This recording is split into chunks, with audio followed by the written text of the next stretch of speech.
Ok, entonces veamos la solución al examen parcial. En general, las calificaciones son como se aprecian ahí. La nota promedio es 14.6. Hay algunas personas que se han sacado 20. ah, y hay también algunos, uno solo, que se ha sacado la nota mínima, que es 6.4, y otra persona que se ha sacado 7. En general, creo que ha sido un examen de dificultad media.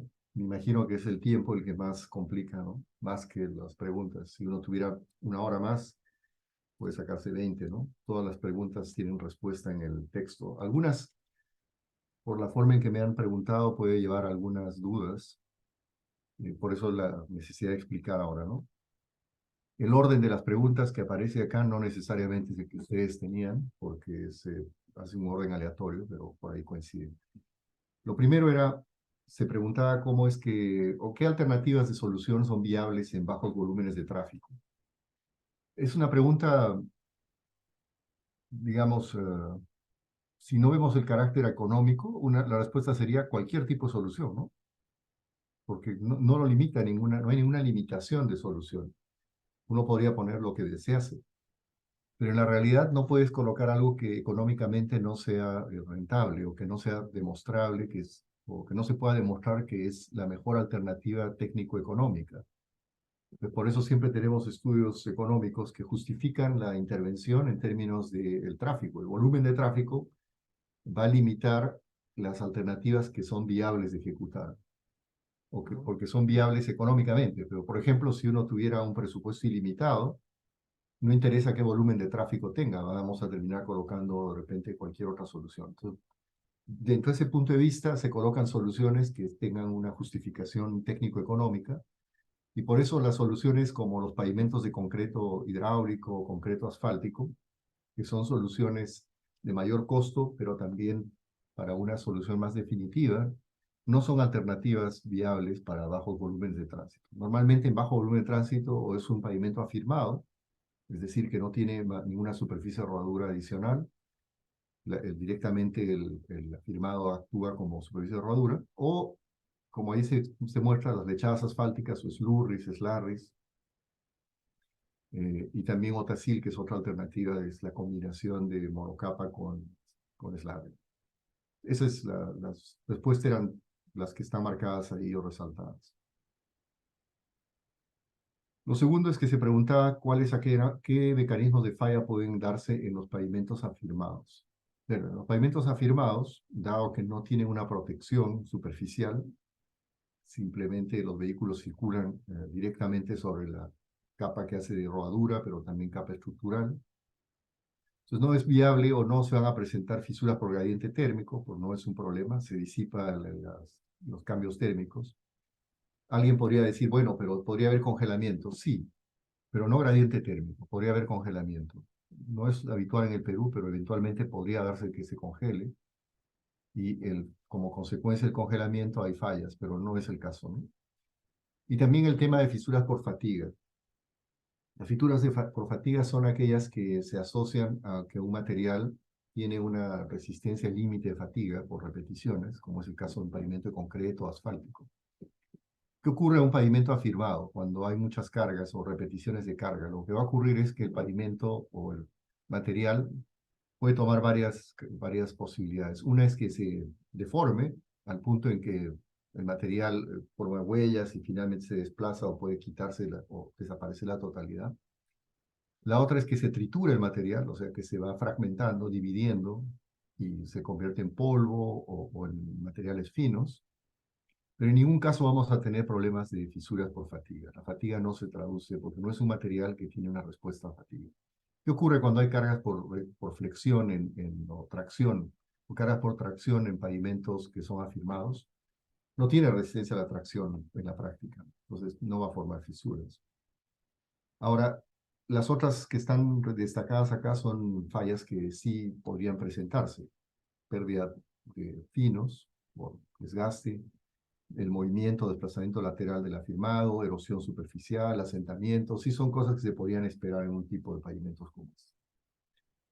La siguiente pregunta era una pregunta que ya requería una aplicación de una fórmula, tan solo una fórmula, que con el método del MTC, calcular cuál sería el espesor extra, adicional, que habría que colocar en un proyecto que originalmente fue diseñado para 2 millones, o perdón, 0.2 millones o 2 por 10 a la quinta repeticiones de ejes equivalentes, pero cuando se hizo la actualización del expediente, este tráfico ya no era esa cantidad, sino se cuadruplicó, se convirtió en 8 millones, 8, perdón, 8 por 0.8 millones, ¿no? 8 por 10 a Doctor, la... Sí, disculpe, ahí me sale a mí 37 haciendo, poniendo esos I- valores. Igual, Es ingeniero, igual, 37. ingeniero, 37. ¿la diferencia o el valor Sí, de... la diferencia, la diferencia. 38, 37, doctor, también. Doctor, 38. lo que pasa, doctor, lo que pasa es 32. Y yo, por ejemplo, he considerado 38, hablamos porque solo. 37.72 para incrementar. A ver, lo ¿les que pasa es que el examen está con no se 8, escucha bien lo que le trata de decir. sale 5, doctor. Es 8 millones. Él ha puesto en la respuesta a las 6. Y en el enunciado está como E a las 5. sí. Ah, ok, ya, Así es. es un dato, ok. Con eso ya sale 37. 37 debía salir, tienen razón. Vamos a corregir esto. Doctor, pero 38 también sale redondeado. Sí, eso es, si es Considerar acá, si lo eso redondeamos en sería así. 38. Y vamos a poner acá, esto sería 37 más menos 1. Profesor, lo que... ya.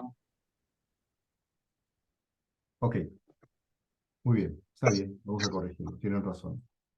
Entonces acá había dos formas de resolver, ¿no? Una era si es que uno podía sacar la diferencia de carga de tráfico y con la diferencia entrar a las ecuaciones sale exactamente igual que como yo lo estoy mostrando acá solo para ilustrar con las dos alternativas, ¿no? Corrigiendo el tráfico, el error de tráfico que me han hecho notar, no es difícil, ¿no? 200, 238. Quiere decir que el haber cuadruplicado el tráfico implica haber incrementado erróneamente 100, pero es, digamos, 38 el valor correcto. O 37 más menos 1, depende de la aproximación, es correcto. A ver, la siguiente pregunta, a ver, perdón, pero recordando también este tema, el ministerio no considera la capa de desgaste. Entonces, cuando hay un problema de afirmados, el material va a desgastar en el largo del tiempo. O sea que si, por ejemplo, el requerimiento estructural original es el que ahí se ve, va a pasar los vehículos y va a ser una condición normal que parte de este material se elimine o se vaya perdiendo. Entonces, a lo largo del tiempo vamos a llegar a tener menos espesor. Ahora, ¿por qué esto no se hace tan grave o tan notorio? Porque esos pavimentos son de corta, digamos, los periodos de mantenimiento periódico, disculpen la redundancia, la cantidad de tiempo entre mantenimientos periódicos es corta. Entonces, hay una parte del mantenimiento periódico es la reposición. Pero si, digamos, todas las condiciones funcionasen y el pavimento o este afirmado se deja que desgaste, no sería suficiente, ¿no? Habría que adicionar una cantidad para desgaste. Muy bien. La siguiente pregunta tiene que ver con qué actividades de mantenimiento se tienen que realizar para diferentes momentos de acuerdo al manual de conservación. En este caso no había más que buscar entre la lista que da el ministerio cuáles son de mantenimiento periódico, rutinario, emergencia o conservación puntual, ¿no? El orden de las preguntas va a variar, o sea, el orden de las respuestas puede que a ustedes les haya sido diferente, pero en primer lugar, conservación puntual son intervenciones localizadas que de repente en la etapa de proyecto no fueron identificadas y que ya en el funcionamiento puede darse el caso, por ejemplo, pases de agua, alcantarillas nuevas, revestimiento de cunetas, que son temas de atención puntual. Un revestimiento, por ejemplo, de un desfogue de alcantarilla o la introducción de un elemento de drenaje. Por eso que una obra de nuevo drenaje es una conservación puntual. Una conservación periódica es una acción que se tiene que dar con cierta regularidad y la reposición del material afirmado es una de ellas, ¿no? Los trabajos de emergencia son acciones en las cuales no hay una previsión original, inicial, van a ocurrir o pueden ocurrir, y eso es fruto de, por ejemplo, los temas climáticos, puede ser también una incidencia de un vehículo que ha hecho ha impactado, por ejemplo, un puente o un conductor, o ha habido una crecida del río, o algún elemento que ha alterado el funcionamiento normal, ¿no? Entonces son trabajos de emergencia. Recuerdo hace muchos años, fue interesante en la zona de Puerto Maldonado, donde yo trabajaba, no estaba relacionado con ese puente, pero trabajaba para Foncodes, pero fue famoso un puente que acababa de inaugurar el ministerio, un puente tipo Bailey, o un puente de tipo con elementos, tipo Bailey, y las pocas semanas que fue inaugurado colapsó como consecuencia de que un vehículo, un cisterna, impactó con una de las vigas laterales y con eso desestabilizó el puente y se cayó. Pero lo interesante no fue eso, sino que cuando ya hicieron la investigación más detallada, claro, fue un descuido del conductor, no sé si se quedó dormido o perdió el control del vehículo, pero se encontró que las piezas del puente Bailey no estaban completas. Específicamente los pernos habían sido sustituidos por pernos de otra calidad y en algunos casos ni siquiera habían sido colocados. Eso es solo como una anécdota, que una situación aparentemente de emergencia dio lugar o dio a averiguar que quizás esa emergencia, si el vehículo hubiera impactado y estaba con los elementos adecuados, no hubiera caído, ¿no? Bueno, en conservación rutinaria, sí son actividades que a lo largo del año se programan y se van repitiendo, en ese caso la limpieza de obras de drenaje. Bueno. La siguiente pregunta era cuál es el orden de importancia que tienen los factores de diseño en pavimentos segmentados. Acá no hay una guía exacta, pero si ven en la presentación, se está refiriendo a términos del abollamiento, ¿no? No en términos de otro tipo de fallas. Y es porque en la presentación en clase se mostró algunas curvas donde se ve que cómo es que incide en el abollamiento determinadas características del pavimento. Sin lugar a dudas, el de mayor importancia es el espesor del bloque. Ese es el que más impacto va a tener. En el caso de la norma peruana, no tenemos esa opción de jugar con espesores, sino que comercialmente solamente hay 3 o 4 dimensiones. Entonces vamos a caer principalmente en 2 dimensiones. No es un tema que el proyectista define si quiere que sea 25 milímetros, 40, a menos que uno tenga la opción de producir ese tipo de material en obra. Pero si las va a comprar, sería el espesor, está predefinido, pero en todo caso es el de mayor incidencia. Luego está el patrón de colocación, que viene a ser la forma en que se colocan los bloques, ¿no? Hemos visto que en clase que aquellos bloques que son colocados con menos trabazón se mueven entre sí y son los más propensos a fallar o a huellar. Y finalmente el espesor de la base granular.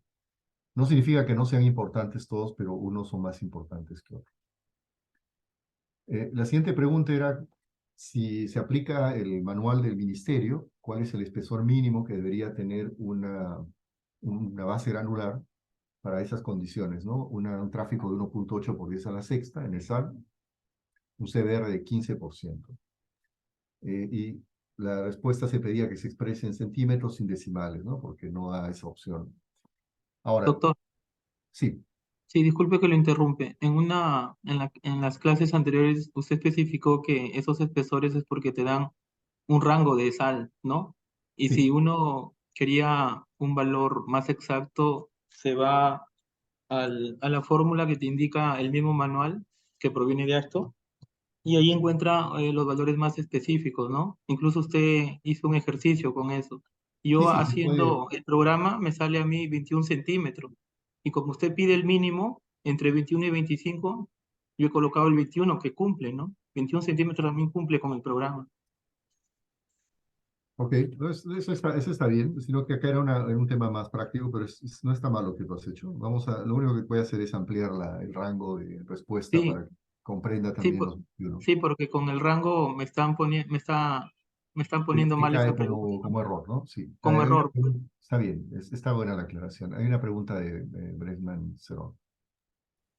Sí, profesor, con referente igual de mi compañero, yo he hecho para el tema de optimizar el espesor, ¿no? Ya. Bueno, en mi caso me sale 20, 20 centímetros para Está el bien. tema de optimización del espesor. No sé si es que... No, está bien. Entonces vamos, está bien, gracias por la aclaración. Era, digamos, esta es la forma más práctica, pero está bien. ¿Qué es lo que se dijo en clase? Y lo reitero, cuando tenemos un valor como cercano a los límites y queremos optimizar, lo que ustedes han hecho es correcto, ¿no? Es un procedimiento adecuado. No necesariamente guiarse. Eso, digamos, está pensado en los valores máximos. Pero está bien, vamos a considerar de que ese es válido, de 20 a 25. Lo que quería destacar acá es que fíjense que esta solución incluye su base. Porque si ustedes ven la siguiente escala, puede que no haya su base. ¿Qué sucede cuando uno tiene su base? Existe la posibilidad de hacer una compensación entre esos materiales, ¿no? Ah, usando los coeficientes de capa yo podría hacer una equivalencia. Entonces, quitar parcialmente el material de base, pero reemplazarlo con material de su base. Eso es válido. En tanto no caiga en un espesor de base menor que, y entonces entro a ver las recomendaciones de tráfico o de espesores por tráfico. Entonces, por lo tanto, acá, por ejemplo, esos 25 centímetros de base, si yo quisiera ir más allá de la optimización, podría ir y buscar cuál es para este tráfico el espesor mínimo de base, que creo que es 20 centímetros, y esos 5 de diferencia podría convertirlos en espesor de su base. El 100% de casos, el valor o el costo, el precio unitario de la subbase es menor que el de la base. Entonces, sin embargo, su aporte estructural es casi muy parecido. Coeficiente de capa de una base es 0,14 en 1 sobre pulgadas, ¿no? Y en el coeficiente de capa de una subbase, también en 1 sobre pulgadas, es 0,12. Entonces hay una diferencia de 0,02 nada más. Sin embargo, en términos de costos, la diferencia puede estar en el orden de 30 a 40%. Entonces hay una posibilidad de optimizar ahí, ¿no? Siguiente era una pregunta que tenía que ver con los porcentajes probables de materiales estabilizantes o de materiales para estabilizar suelos. Y esto no era más que aplicar la propia presentación que había en clase. Estos rangos son relativos, porque hay varias variables que se tienen que tomar en cuenta para definir el porcentaje. Pero siempre hay que partir de algunas, a veces nos piden de manera preliminar que sepamos cuál es el rango, ¿no? Hace poco hemos entregado un proyecto en el cual hay suelo cemento y la primera pregunta que nos hicieron es ¿cuál sería el porcentaje de cemento para ese tipo, para el proyecto? Nuestra respuesta fue, vamos a darles un valor, pero mientras que no hagan el diseño de mezclas no podríamos confirmar, entonces vamos a dar un rango y eso es lo que va a ocurrir. Pero si yo quisiera un valor exacto, tendría que probar con un diseño de mezclas si es correcto. Como ven ahí, el cal, cemento, asfalto y cenizas volantes, que eran los 4 materiales que estaban en la presentación, depende mucho de los finos, ¿no? Cuanto más contenido de finos tenga un material, mayor cantidad de estabilizante requiere, porque tiene una superficie específica mayor que cubrir. Entonces, por eso es que si ustedes ven para un mismo material, digamos una arena, si es una arena más fina, con respecto a una arena más gruesa, la arena fina va a requerir mayor estabilizante, y no para alcanzar mayores, digamos, resistencias, sino para poder cubrir adecuadamente. Entonces, eso no había mayor problema, ahí están los rangos. La siguiente pregunta sí tenía algo de truco, o digamos, tenía que tener un poco de cuidado, porque se pedía o se indicaba que había que definir cuál era el porcentaje mínimo de cal, había una expectativa de un valor de CBR, y los resultados estaban en esta tabla. Pues claro, uno lo primero que haría es, si ya alcancé el CBR con 3%, ya no necesitaría hacer más nada, ¿no? Eso está cumpliendo la cal. Sin embargo, sabemos que para que la cal muestre que efectivamente está funcionando dentro del suelo, tiene que haber sido capaz de cambiar el pH de esta combinación para que pueda desarrollarse todas las características que la cal requiere. Si ustedes recuerdan, la cal tiene tres etapas, ¿no? Hay una etapa inicial que lo que hace es bajar la plasticidad. Hay una etapa siguiente que es de ganancia de resistencia y una tercera etapa de ganancia de resistencia en el largo plazo. Entonces, tiene que ver mucho con lo que buscamos actuar con la cal. Por ejemplo, tienen una vía en la cual el material de su fundación o de su rasante es muy plástico, pero no quieren incrementar la resistencia, lo que quieren es que sea trabajable, que puedan ingresar los equipos mecánicos, empezar a compactar.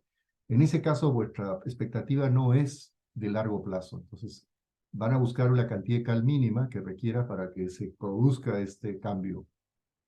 Sin embargo, si lo que buscan es más bien una ganancia de resistencia, se tiene que pensar en eso. Entonces, tiene que ser como mínimo un pH de 12.4. ¿Cuál es el riesgo de no alcanzar un pH 12.4? Y eso les va a tocar ver de repente en algunos proyectos. En el tiempo, cuando no hay una cantidad suficiente de cal, lo que va a ocurrir es que la cal deja de tener actividad y el material, en vez de, digamos, no alcanza la resistencia en el largo plazo, va perdiendo más bien. Y el material no termina de reaccionar toda la arcilla. Entonces, por eso es que se busca siempre que el pH sea como mínimo 12.4. A partir de ese momento, la resistencia. En este caso, por eso la respuesta no era 3%, sino 4%. Otra pregunta era ¿qué función principal tiene un geosintético? Bueno, es una pregunta bastante simple para los ingenieros que manejamos geosintéticos, digamos, en el día a día. Una cosa que hizo notar Víctor en las preguntas es que no siempre un material tiene una sola función, ¿no? Como el caso del geotextil. El geotextil tiene la posibilidad de generar un refuerzo, actuar como un refuerzo, principalmente filtro, o filtración, o actuar como un filtro. Por eso en el enunciado dice emparejar el tipo de geostético con la función primaria. La función primaria de una geomalla es reforzar, ¿no? No actúa como separador porque tiene espacios vacíos, no actúa como impermeabilizante, es un refuerzo, ya sea en una o dos direcciones. La geomembrana, no cabe duda, es un elemento cuya función es dejar o impedir que el agua circule. El geotextil sí podría actuar como filtro y como refuerzo, pero no teníamos esa duplicidad, entonces era filtro. Y la geocelda como estabilización, porque la geocelda tiene por finalidad confinar los elementos o el material que se coloca al interior de la geocelda de tal manera que este mejora su resistencia. Entonces se usan estabilización de taludes, en estabilización de suelos también para pavimentos, ¿no? La 10ª pregunta era también es buscar cuál es la relación entre un tipo de reciclado y las ventajas que tiene, ¿no? O las principales ventajas, porque tiene varias. El primero, el reciclado en planta, que podría ser más confuso, porque el reciclado en planta puede tener múltiples ventajas por sí mismo, ¿no? Recuperamos el material en pista y lo trasladamos a planta. Pero, ¿por qué tendríamos que hacer ese reciclado en planta? Puede ser diferentes razones, ¿no? Una es que no hay interés de reciclar en ese lugar, sino vamos a reciclar el material y aplicarlo en otro proyecto, entonces nos vemos obligados a quitar y trasladarlo a planta. Pero la razón de llevar a planta es principalmente para corregir, mejorar algunas propiedades, incrementar el asfalto, corregir la granulometría, mezclarlo con otros materiales. Por eso que el reciclado en planta es el principal ventaja, es que nos da la posibilidad de corregir. Corregir algún defecto o mejorar alguna propiedad. El reciclado de profundidad parcial significa que la estructura del pavimento, que está compuesta por los elementos, capas asfálticas o lo que tenga o tratamiento superficial, parcialmente significa que lo retiramos no la totalidad de las capas estructurales, sino una parte de las capas estructurales. Por ejemplo, podría ser solo el reciclado de la superficie de rodadura asfáltica, o el reciclado de la superficie de rodadura y parcialmente la base. ¿Cuándo se aplica ese tipo de soluciones? Es cuando una capa o una parte de la capa no es la que tiene que ser retirada. No necesitamos actuar sobre la totalidad de la estructura. Mientras que cuando el total de la estructura se quiere reciclar, eso se llama un reciclado de profundidad total. Por lo tanto, es un incremento de manera limitada. No es un incremento completo de estructural, es limitado porque está limitado por el espesor que podamos reciclar. Y finalmente el reciclado superficial, que vendría a ser solo la acción de la parte correctora superior, que habíamos visto que puede ser en frío, como por ejemplo los fresados parciales o de profundidad limitada, o también pueden ser reciclados en caliente. Y la última pregunta, que era la más laboriosa, por el hecho de que había que iterar, consistía en calcular cuál sería el espesor de la capa de afirmados, si es que se va a colocar una geomalla, cuyas propiedades y características se declaran ahí, ¿no? Tanto del material de su base, pero de su rasante, como de la propia geomalla, ¿no? ¿Qué nos dice? Rigidez a la flexión, que es J, 0.8. La carga, ya nos daba directamente la carga por neumático, que es 20 kilonewtons, y el radio de esa carga era 12 centímetros o 12.12 metros. El ESAL o el tráfico, el N era 5 por esa a la quinta. La relación límite de módulo, en clase, por ejemplo, vimos que llegaba a 2.8, acá nos dice directamente 5, no había que calcular. El CBR, la surrasante 8.5. Y el abollamiento, 25.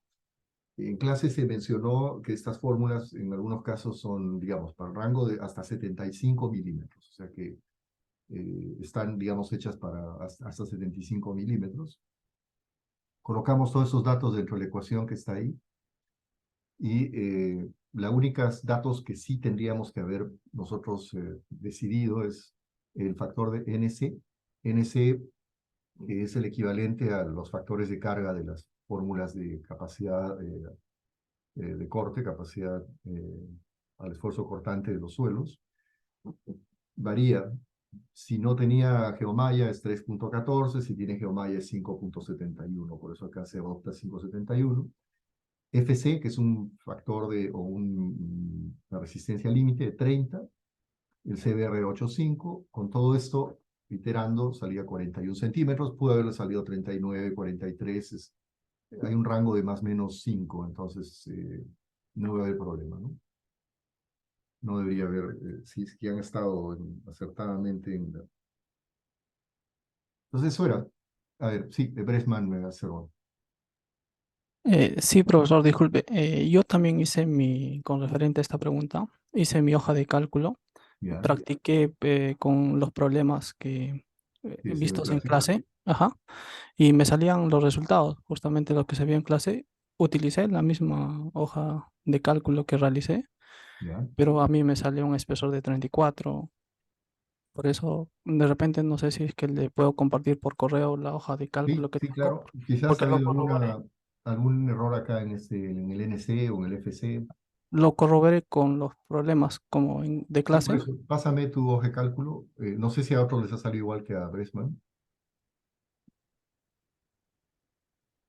Si a alguien le ha salido, alguien se ha sacado 20, quiere decir que a pesar del error ha sido adivinado bien, ¿no? Si 6 se han sacado 20, quiere decir que acá no sé cómo han logrado sacar 20. Si estaba errado la respuesta. Ha sido una buena adivinanza, pero bueno. A ver, alguien que le haya salido igual que Bresman un valor diferente a 41.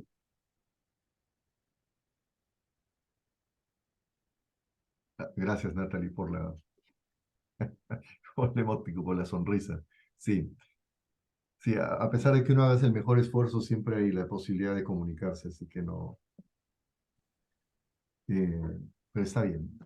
Bresman, entonces me pasas eso. Por lo pronto me toca, digamos, modificar algunas de las respuestas para que se corrijan los errores. Hay dos temas, que el rango de solución de la base en un pavimento tenía esa posibilidad, y también la de 20 a 25 y también la primera, ¿no?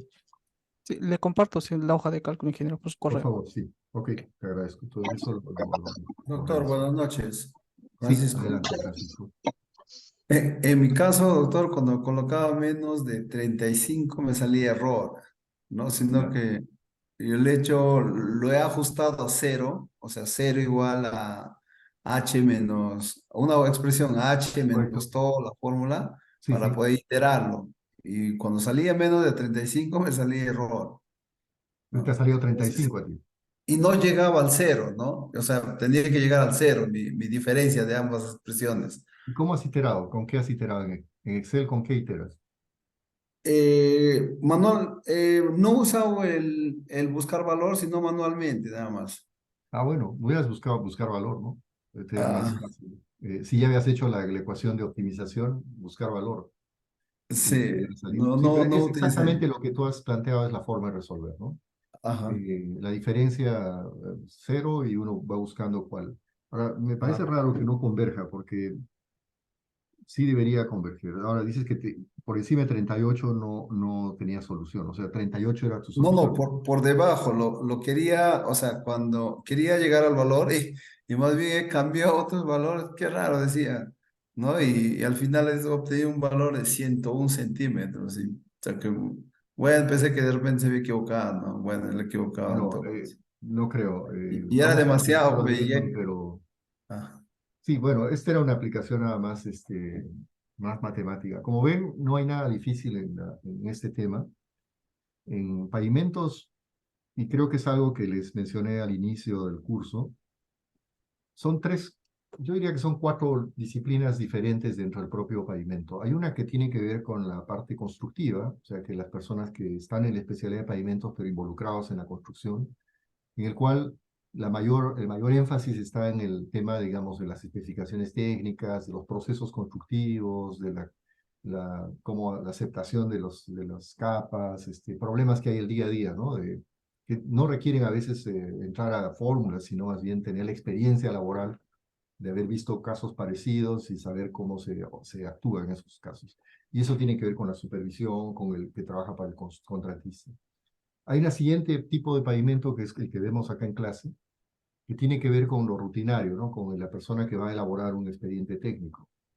Si ustedes comparan las clases de pavimentos especiales de hace 15 años atrás, que cuando empecé a enseñar en la uni, las clases eran tremendamente más complicadas que ahora. Hacíamos métodos mecanicistas, cálculo de esfuerzos y demás. Pero a través del tiempo yo he visto que eso puede que a algunos les interese y les sea útil, a algunos cuantos, pero a la mayor parte no, porque el día a día no es eso. Entonces ha ido rotando, cambiando algo más simple, más razonable, vamos a utilizarlo. De repente no a nivel de maestría, en el sentido de que ustedes esperaban algo más avanzado, pero sí a nivel donde uno pueda sentir que esto es útil. Ah, adelante, Ver. Sí.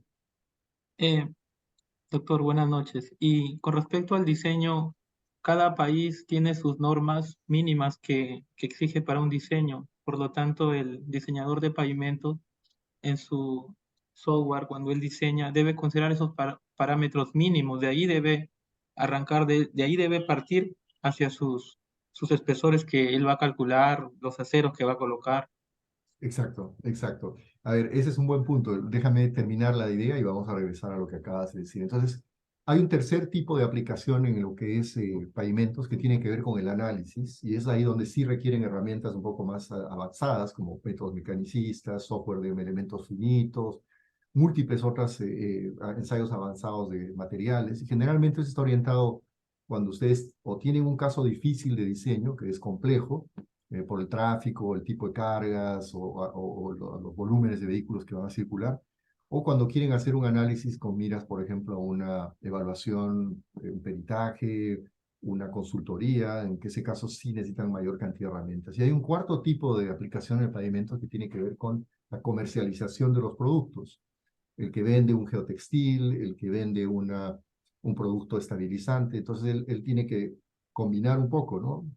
Soportar o apoyar el diseño a quienes lo requieran, pero tener la experiencia práctica de saber en qué casos se usa y en qué casos no se usa. Entonces, la disciplina y el grado de conocimiento varía.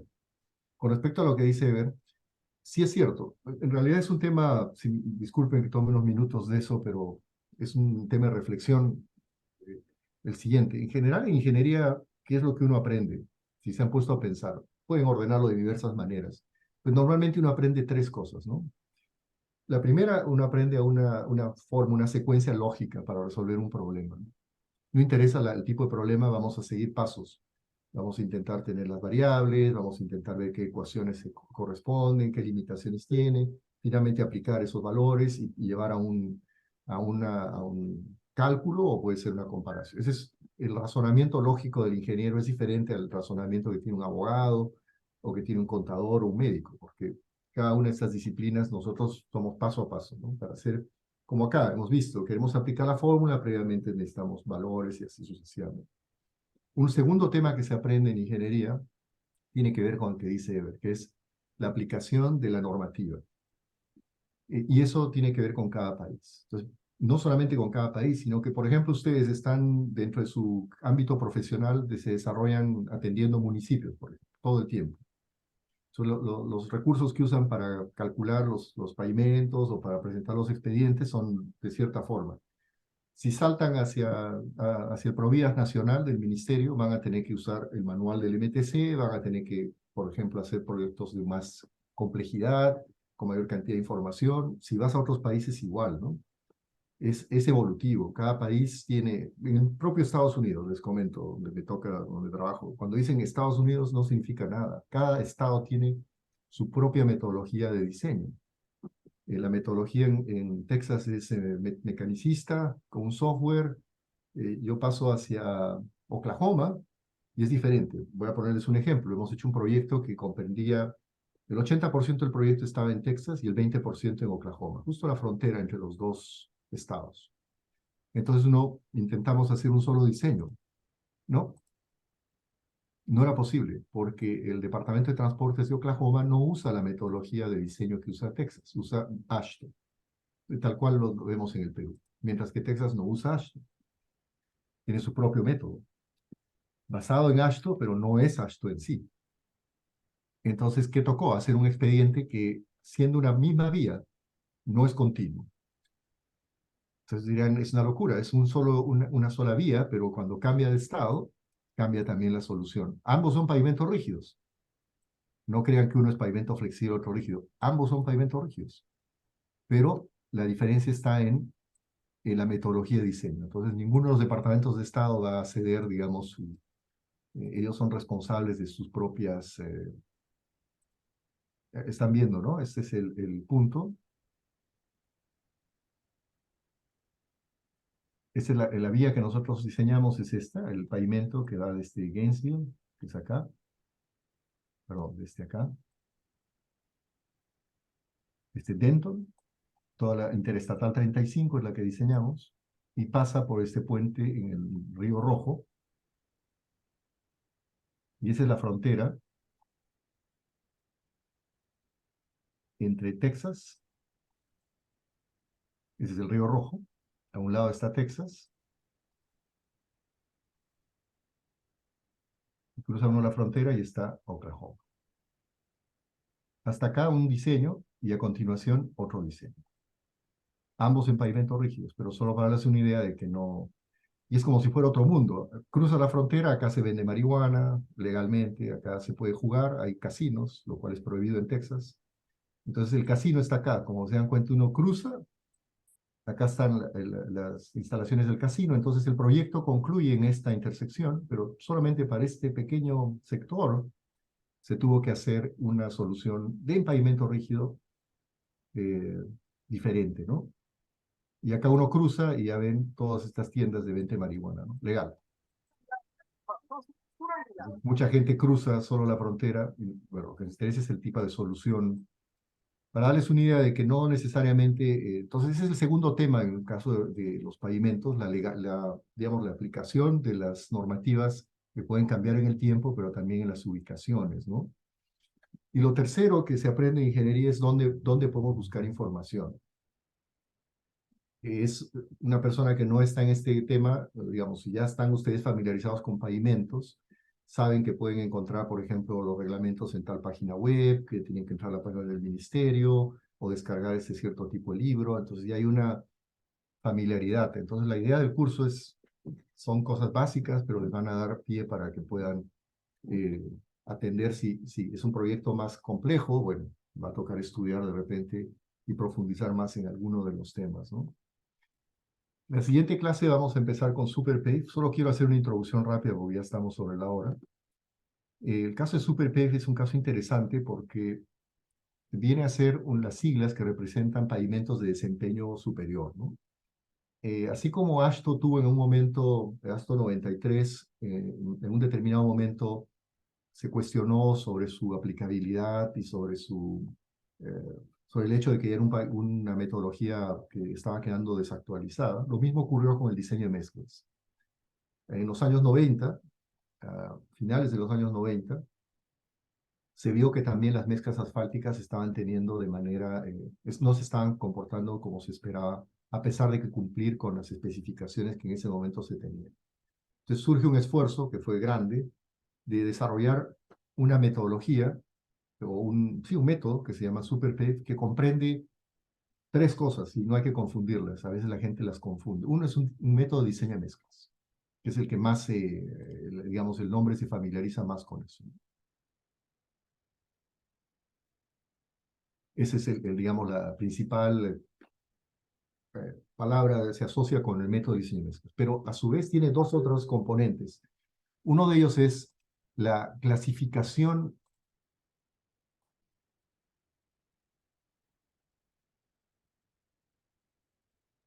Los otros dos son la clasificación del cemento asfáltico, es decir, que el cemento asfáltico ya no se clasifica por penetración, sino a través de varios ensayos de desempeño que dan como lugar a un valor que se llama PG o el grado de desempeño, y también tiene una metodología asociada para saber cuál es el tipo de cemento asfáltico que se requiere. Entonces, con eso se completa digamos, el espectro de conocimiento. Está el diseño de mezclas, está la clasificación del cemento asfáltico o el tipo de clasificación, y lo tercero que está eso es asociado es qué tipo de cemento asfáltico necesito para satisfacer las condiciones climáticas del proyecto, climáticas y de tráfico del proyecto. Entonces, no pierdan de vista esas tres cosas. Y otro aspecto es que SuperPave no tiene un ensayo de desempeño para el diseño de mezclas. No lo tiene. Originalmente plantearon desarrollar un ensayo. Cuando digo un ensayo de desempeño, puede ser un ensayo, por ejemplo, de abollamiento, rueda cargada, de fatiga, de módulo dinámico. No, SuperPave no tiene asociados. En un principio se plantearon varias alternativas de que podía incorporarse, pero después no. Entonces es un método que solamente utiliza, digamos, el análisis volumétrico de los materiales para llegar a concluir cuál es la mejor combinación de materiales. Al final del proceso de diseño hay un ensayo de tracción indirecta, pero no es de desempeño, es de cumplimiento o no cumplimiento. En el caso de los asfaltos, sí tienen ensayos de desempeño, pero para el cemento asfáltico, el asfalto en sí, ¿no? Entonces, SuperPave es un tema que en el Perú viene dando vueltas hace muchos años. Las primeras veces que se escuchó sobre este tema fue en los principios del año 2000, cuando todavía las empresas como Petroperú tenían en mente, creo, introducir el SuperPave como una forma de comercializar los asfaltos, y se dio mucha difusión en los eventos, pero esto ha ido, digamos, retrocediendo en el Perú, al punto en que ahora ya no se piensa, yo no he vuelto a escuchar que las refinerías pretendan comercializar en SuperPave. Había un retroceso en el tema del desarrollo de la calidad de los cementos asfálticos en el Perú. Sin embargo, las normas técnicas peruanas sí contemplan la posibilidad de hacer el diseño con SuperPave. Hace ya un par de años atrás, creo que fueron los primeros equipos de compactación giratoria que se adquirieron en el Perú por empresas particulares. Y hoy en día no solamente empresas, sino también universidades tienen los compactores giratorios. Esa es una gran, digamos, una muy buena noticia, porque con esos compactores giratorios ya se podría, digamos, hacer los diseños de SuperPave, porque la normativa peruana tiene las recomendaciones como para hacerlo.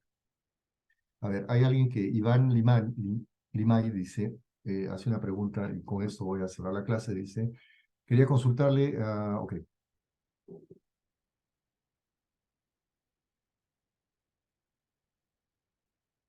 Ok, vamos a revisarlo, es igual. No te doy la respuesta ahora, te voy a dar la respuesta en la siguiente clase. Es una consulta que está haciendo Iván sobre, él ha aplicado los ábacos y le ha salido un valor que no es el mismo que ni está en la respuesta, ni está en el catálogo, ni en las fórmulas. Ok. Eso. Era solamente una parte introductoria sobre SuperPave y empezamos la siguiente clase con eso. Sería la próxima semana. Muy bien. Doctor, antes de que se Sí, adelante. vaya, ¿cuándo podríamos ver las notas corregidas de la pregunta que se corrigió hoy día en el examen, doctor? No, Porque eso apenas terminemos la clase voy a hacer las correcciones. hay una de las prácticas, no recuerdo si es la penúltima de la que hicimos, que también le hicimos algunas acotaciones y las notas aún siguen igual. No, yo creo que ¿cuál para qué se refiere? Porque sí dice corrección de las prácticas, ¿no? Creo que fue la penúltima, si más no me equivoco. Lo voy a revisar, ya no Por estoy en mi favor, oficina. revise y me pasa por el WhatsApp, porque hasta donde yo recuerdo, todas las han corregido. Puedo estar equivocado. Ya, doctor.